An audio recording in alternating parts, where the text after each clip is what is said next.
So let us take a look onto this article from Citizens Coalition for Change, Citizens Daily Bulletin.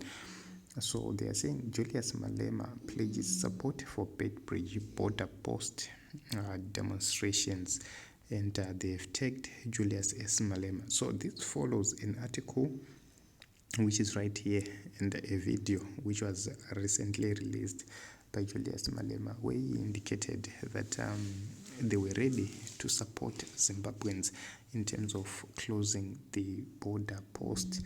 So this report says South Africa's charismatic and outspoken opposition leader Julius Malema has called on Zimbabweans youth, both within Zimbabwe and abroad, to take a stand and express their dissatisfaction from demonstrations at the Messina border post.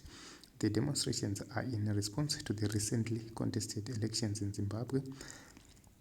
Malema has stated his commitment to support these demonstrations, aiding Zimbabweans youth to occupy the borders and hold the movement of goods until the rights of the people are restored. So these are the words of Julius Malema in quotes.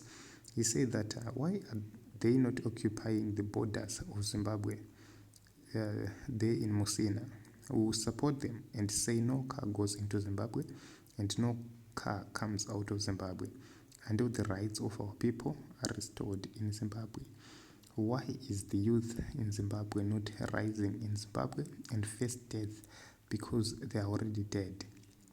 So what Malema said is coinciding with what is being planned from the South African side, where a team is actually rallying behind demonstrations and planning demonstrations and planning to close the border there in South Africa and also close the Chirundu border post. So if these borders are closed, it is going to be a very difficult moment for goods to move into Zimbabwe and out of Zimbabwe, and this is going to cause a pandemonium in Zimbabwe, because if this happens, what it means is you are going to see shortages in terms of fuel, you're going to see shortages in terms of basic goods and commodities.